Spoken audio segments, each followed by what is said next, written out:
Et les chiffres définitifs du premier week-end d'ouverture pour le dernier Marvel, les 4 Fantastiques, sont tombés. Et ils ne sont pas bons. On voit ça ensemble.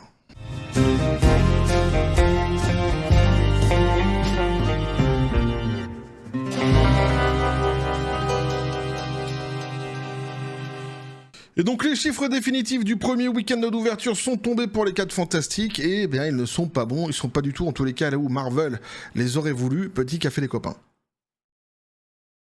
Ça, c'est certain. Et donc, dernièrement, on avait vu ensemble déjà qu'il y avait eu une forte baisse du jour au lendemain, 42% de spectateurs en moins dans les salles pour aller voir donc ce 4 Fantastiques, premier pas. Et bon, évidemment, c'était donc, on n'était pas, le week-end n'était pas encore terminé, donc il pouvait y avoir encore de la relance, etc. En tous les cas, on attendait d'avoir les chiffres définitifs du premier week-end. Maintenant, ils sont tombés et bah, il n'y a pas eu de relance et c'est plutôt pas génial. Donc, on nous dit les 4 Fantastiques, premier pas de Marvel, trébuchent au box-office, décevant. Le premier lundi inférieur à Superman, donc un Quantumania, et Captain America, le meilleur des mondes. Alors quand tu fais moins bien que Quantumania, effectivement, c'est quand même assez compliqué.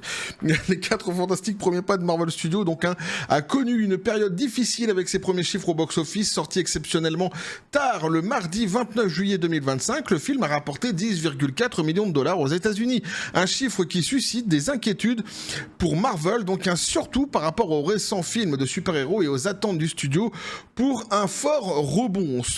Cette récolte du lundi est inférieure à celle de Superman de DC Studios qui a rapporté 12,9 millions de dollars lors de son premier lundi, donc le 14 juillet 2025.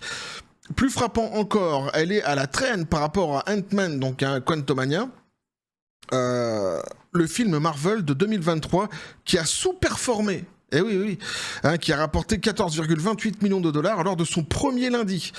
Même Captain America, le meilleur des mondes, considéré comme une déception commerciale majeure avec un week-end d'ouverture à 88,8 millions de dollars, a surpassé First Step, donc les premiers pas, lors de son premier lundi avec 11,17 millions de dollars. Donc voilà, ici mis en perspective, c'est pas fabuleux. Déjà, quand on voit qu'il s'est fait battre par Superman, qui lui-même n'a pas encore atteint son seuil de rentabilité et qui peine un petit peu, il faut quand même le dire, surtout pour un Superman.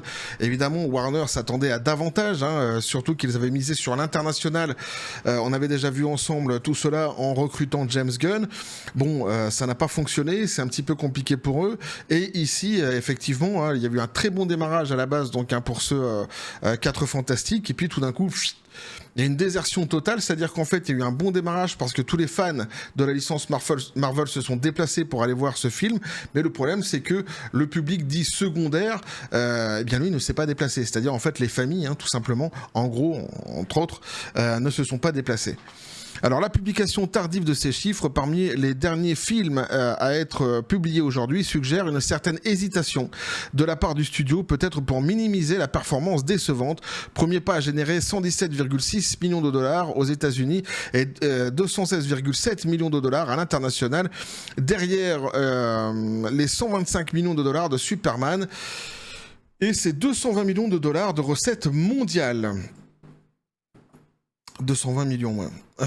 Bien que le film ait été salué par certains pour un style rétro-futuriste et son ensemble solide, notamment Pedro Pascal, Vanessa Kirby, Joseph Quinn et Ebon Moss-Bachrach, sa sortie lundi signale des difficultés potentielles à maintenir l'intérêt du public. Les analystes s'attendaient à ce que First Step s'appuie sur son score de 86% sur Rotten Tomatoes et 64% sur Criticless et son score A-, donc sur CinemaScore pour inverser la tendance récente de Marvel au cinéma après les performances décevantes de Captain America, le meilleur des mondes, qui lui donc avait fait 413,6 millions de dollars dans le monde, et Thunderbolts 382,1 millions de dollars dans le monde. Alors le souci c'est qu'en fait Rotten Tomatoes, tout ça en fait, tous ces sites de notation, plus ça va en fait, plus les gens s'en battent les Pokéballs. De toute façon Master Balls, ils n'y vont plus, ils vont voir en fait tout simplement bien certaines personnes sur YouTube qui font des reviews, qui font des bonnes critiques généralement, qui sont pas orientées ou qui sont pas,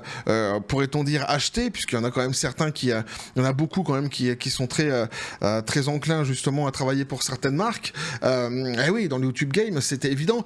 Donc les gens vont plutôt vers ces gens-là, plutôt que maintenant, tu vois, sur les Rotten Tomatoes. Surtout que Rotten Tomatoes, il faut quand même le dire, tu vois, pour un site de notation de films, c'est un site qui s'est retrouvé dans certaines affaires où il avait été prouvé que des notes avaient été surgonflées, etc. Enfin voilà, il y avait eu quand même pas mal de magouilles dans cette entreprise. Donc forcément, et alors ça, et tu ajoutes à ça en fait le delta qu'il y a à chaque fois entre les notes qui sont données sur tous ces sites, mais c'est comme pour le jeu vidéo d'ailleurs, hein, où tu vas avoir des 86% par exemple pour un film, et puis quand tu vas voir en fait l'avis du public, c'est 20%, c'est 10%, c'est 15% de satisfaction, parfois c'est même en dessous de ça, et tu te dis c'est pas possible d'avoir un écart pareil entre ce que la presse mainstream peut dire et donner comme note sur une production et un écart aussi important donc avec ce que le public dit.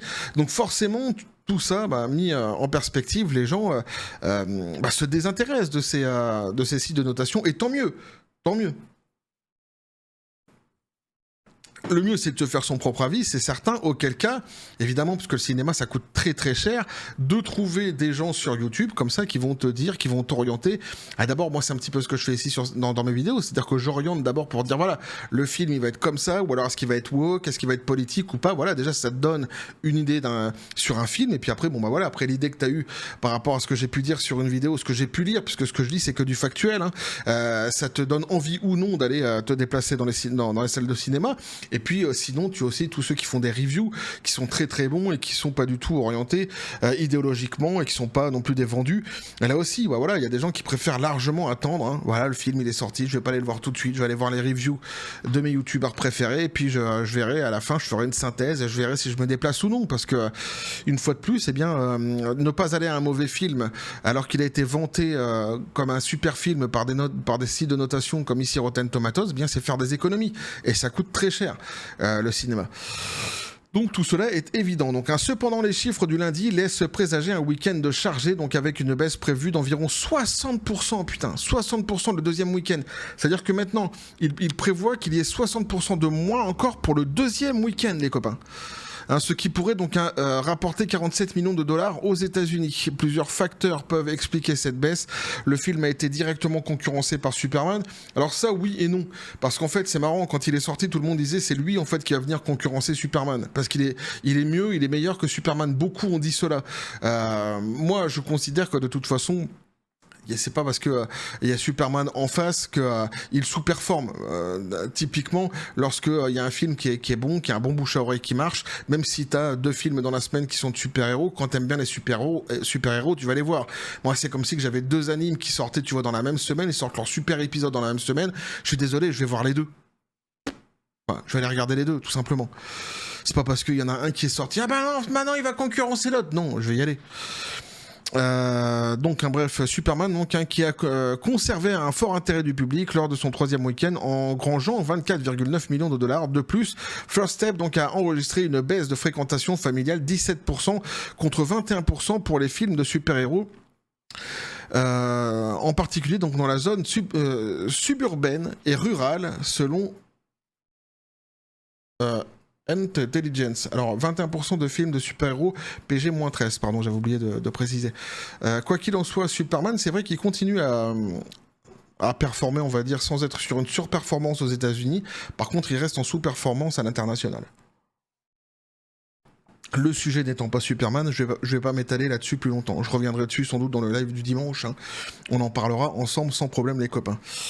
Le fameux live du dimanche, bah ouais, mais si t'es pas au courant, faut le savoir. Tous les dimanches, il y a un live sur cette même chaîne, et ouais, à 16h30 heure française, on revient sur toutes les news de la semaine en pop culture, et ça me permet justement de pouvoir parfois approfondir certaines news avec vous. Alors ce déficit démographique pourrait limiter sa pérennité, malgré la contribution de formats premium comme l'IMAX, qui a représenté 13,6% de son week-end d'ouverture. Marvel fondait de grands espoirs sur First Steps pour lancer la 6e phase de la MCU et préparer le terrain pour Avengers Doomsday, Le budget de production de plus de 200 millions de dollars du film, associé à des coûts marketing importants, nécessite une dynamique soutenue au box-office pour atteindre l'équilibre financier. Si son lancement mondial de 218 millions de dollars constitue un record pour la franchise des 4 Fantastiques, les chiffres du lundi mettent en doute sa capacité à égaler la longévité des meilleurs films du MCU, qui ont tous dépassé les 300 millions de dollars aux États-Unis après un lancement à plus de 117 millions de dollars. Alors que Marvel se tourne vers l'avenir, le studio devra peut-être réévaluer sa stratégie pour regagner donc la confiance du public après une série de sorties incohérentes. La trajectoire First Tapes au box-office suggère que la première famille Marvel a encore du mal à reconquérir donc la gloire passée du MCU. Alors les chiffres présentement actuellement les copains, on est sur Box Office Mojo ici, on est à 142 millions donc sur le plan national, à 99 millions sur le plan international et on est sur un 241 millions en tout pour ce film qui, nous dit-on, a coûté donc 200 millions. Sans doute que c'est plus que cela en réalité, qui devra sans doute atteindre les 600 millions pour pouvoir atteindre son seuil de rentabilité. On verra par la suite, on nous donnera de toute façon les chiffres définitifs, hein, non seulement sur les coûts, mais aussi sur ce qu'il aura rapporté. Donc en gros, il devra atteindre donc un 600 millions sans doute pour atteindre donc son seuil de rentabilité. Quoi qu'il en soit, ici, ce qui est en train de se passer est quand même assez dommageable pour cette production. Hein. Tout n'est pas fini, évidemment, tout n'est pas joué. Il peut encore atteindre son seuil de rentabilité. C'est pas non plus une catastrophe extraordinaire, mais tout de même, hein, ce qui s'est passé dernièrement, les moins 42% dans les salles du jour au lendemain, eh bien en fait, on continuait par la suite et en fait, on terminait, on bouclait le premier week-end d'ouverture ainsi. Ça présage quand même pas quelque chose de très bon, surtout sur le plan national lorsque c'est ainsi, hein, puisqu'on prévoit pour le prochain week-end d'ouverture, le second week-end du coup, eh bien une baisse de 60%. Hein, donc là, ça commence à devenir assez dramatique. Et puis à l'international, c'est pas fabuleux non plus. Hein, c'est 99 millions, donc c'est pas génial. Donc il n'a pas encore atteint son seuil de rentabilité. Il pourra peut-être l'atteindre. On verra à la fin ce que cela donnera. Mais jusqu'ici, c'est pas du tout gagné et on pourrait se retrouver face à un vrai flop. Donc avec ce fameux Marvel, les 4 Fantastiques. Ah, je l'avais déjà expliqué, hein, il y a un gros problème qui s'est passé ici en Asie avec ce volet Marvel, les 4 Fantastiques, c'est lors de la promotion en fait qui a été faite à l'international pour ce film. Il se trouve que Pedro Pascal a systématiquement trouvé bon de ne pas répondre justement sur ce qu'était le film lorsqu'on lui posait des questions sur les 4 Fantastiques globalement, et il prenait en fait le micro à chaque fois pour faire sa propagande, hein, pour faire la promotion de sa propagande idéologique. Woke. Et forcément, ça en a énervé certains. Et ici, voilà, c'est pareil, c'est ce que je disais la dernière fois. Ici, en tous les cas, sur le continent asiatique, il y a pléthore de choix. Hein, ils ont le choix. Il y a plein de films qui sortent ici en Asie, qui sont des très bonnes productions, que ce soit des productions chinoises, coréennes, japonaises ou même thaïlandaises.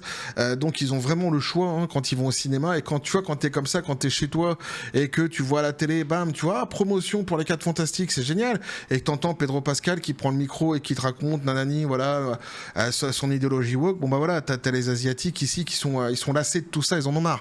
C'est-à-dire qu'à chaque fois ils voient, en fait pour eux c'est l'image c'est ça de l'américain qui est prétentieux, qui vient leur raconter ce qu'ils doivent penser, ce qu'ils n'ont pas le droit de penser, ce qu'ils doivent dire, ce qu'ils n'ont pas le droit de dire.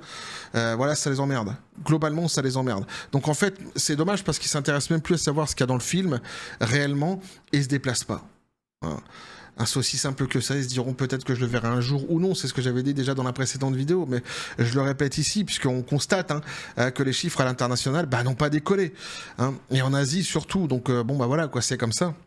Et ma foi, il va falloir qu'ils se remettent en question à Hollywood de ce côté-là, sur certains de leurs acteurs. On a eu Rachel Zegler déjà par le passé qui nous a montré que c'était pas une bonne idée que de venir faire la promotion ou la propagande de son idéologie durant justement alors elle, c'était carrément toute la conception du film Blanche-Neige, le remake en live action, et puis à la sortie aussi d'ailleurs du film. Lui, Pedro Pascal, il a attendu la promotion et la sortie du film, mais bon.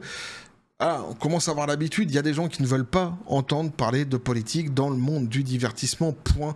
Et ces gens, n'en déplaisent en fait au côté woke de la force, représentent la grande majorité des êtres humains sur cette terre. Et quand tu veux conquérir un continent tel que le continent asiatique, quand tu es une production américaine, tu peux pas y arriver quand tu avances ainsi. Ça a déjà été prouvé par le passé, hein, les mêmes causes produisent à chaque fois les mêmes effets, quoi. Au bout d'un moment, il faut être lucide.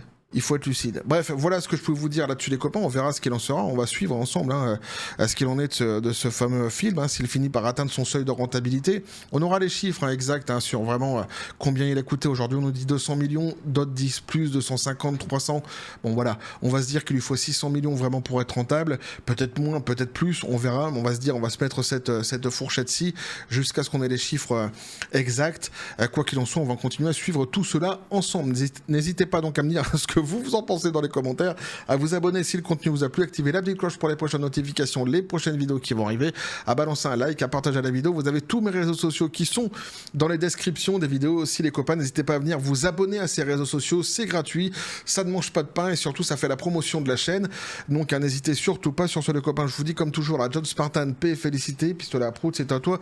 Qu'est-ce que tu penses de tout cela ? Ouais. C'est-à-dire que lui, en fait, il a dans le pif Pedro Pascal. Donc lui, ça l'intéresse de voir ce qui est en train de se passer. Il colle ça sur le dos de Pedro Pascal. Alors, je suis pas sûr qu'on puisse coller ça intégralement sur le dos de Pedro Pascal. En tous les cas, pour le reste du monde. Ce qui est certain, c'est que ce que je vous dis en Asie, c'est ce que moi, j'ai constaté. Moi, vivant ici, j'ai constaté cela. C'est-à-dire que quand je parle avec des gens, même que comme ça que je connais du film, quand j'ai commencé à en parler avec eux, ils étaient persuadés que le film était woke. À cause de Pedro Pascal. Parce que lui, justement, répondait pas au film, il répondait sur sa propagande, et ça a créé, en fait, une espèce de confusion. Et puis, t'as les autres qui ont bien compris, en fait, que c'était sa propre propagande qu'il faisait ici, mais qui se sont dit, c'est bon, quoi, ça va.